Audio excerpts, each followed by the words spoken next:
क्रोधात् भवति सम्मोहः, सम्मोहात् स्मृति विभ्रमः, स्मृति भ्रंशात् बुद्धिनाशो, बुद्धिनाशात् प्रणश्यति। हे पार्थ, सामान्य पुरुष विषय का ध्यान करता है और विषय का ध्यान उसे आसक्त बना देता है। इस आसक्ति या लगाव से काम का जन्म होता है। जब काम की पूर्ति नहीं होती तो क्रोध उत्पन्न होता है।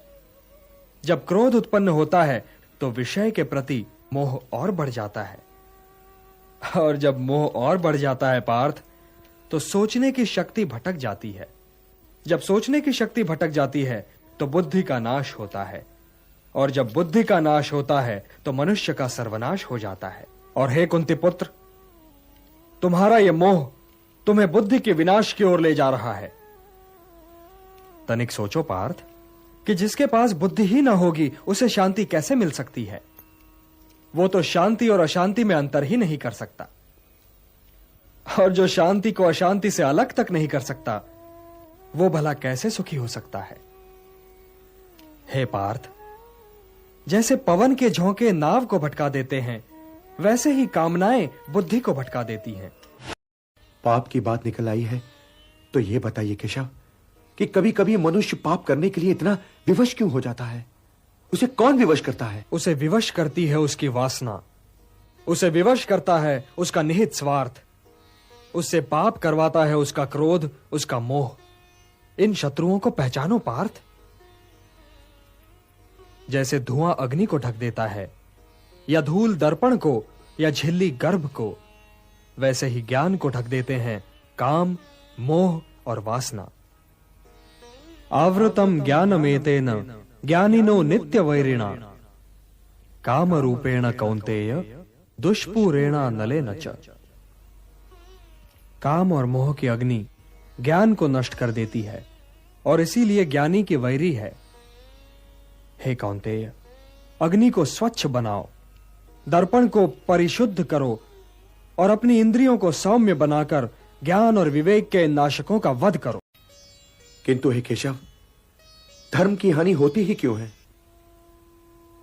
धर्म की हानि इसलिए होती है पार्थ कि मनुष्य मोह के बंधन को नहीं तोड़ पाता, कि वो अपने स्वयं से नाता तोड़कर समाज से नाता नहीं जोड़ पाता। हे पार्थ, यदि ऐसा न हुआ होता तो लाक्षागृह दुर्घटना न हुई होती, द्रौपदी वस्त्रहरण न हुआ होता, और कौरव और पांडव सेनाएं यूं आज एक दूसरे के सामने नहीं खड़ी होती। तो क्या द्रौपदी वस्त्रहरण पर मुझे क्रोध नहीं आना चाहिए था केशव? यह निर्णय तो स्वयं तुम्हें लेना है पार्थ, किंतु द्रौपदी वस्त्रहरण केवल तुम्हारी व्यक्तिगत समस्या नहीं है पार्थ। जो समाज इंद्रप्रस्थ की पटरानी, महाराज द्रुपद की पुत्री और पांडवों की पत्नी द्रौपदी के वस्त्रहरण पर चुप रह गया, वो समाज भला किसी साधारण नारी के मान सम्मान की क्या रक्षा करेगा?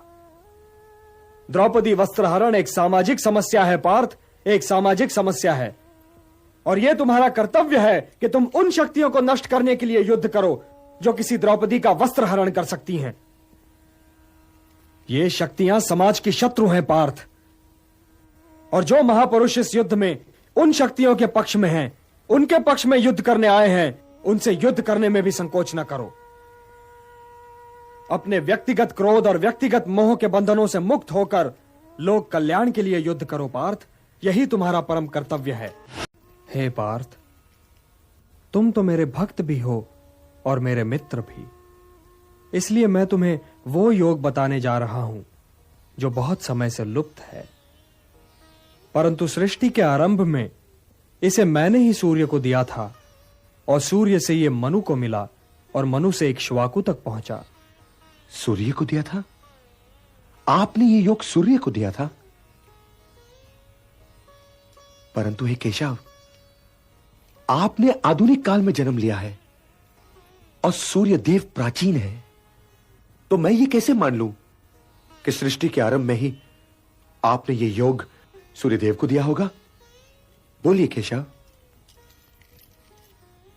बहूनि मे व्यतीतानि जन्मानि तव चार्जुन, तान्यहं वेद सर्वाणि न त्वं वेत्थ परंतप।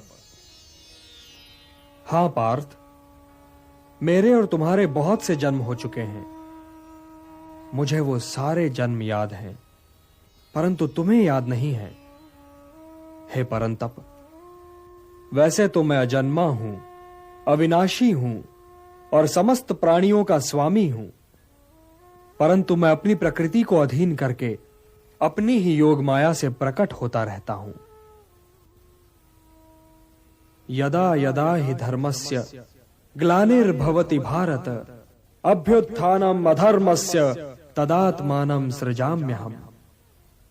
परित्राणाय साधूनां विनाशाय च दुष्कृतां धर्म संस्थापनार्थाय संभवामि युगे युगे। हाँ पार्थ, मैं प्रकट होता हूं, मैं आता हूं। जब जब धर्म की हानि होती है तब तब मैं आता हूं, जब जब अधर्म बढ़ता है तब तब मैं आता हूं।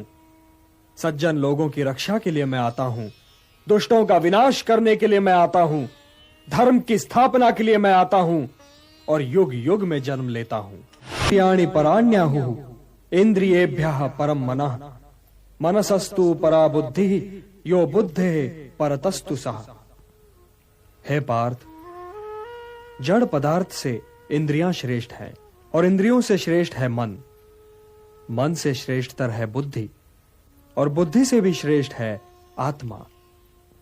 तो आत्मा की चिंता करो पार्थ, आत्मा की चिंता करो और देह, इंद्रियों, मन और बुद्धि से ऊपर उठने का प्रयत्न करो।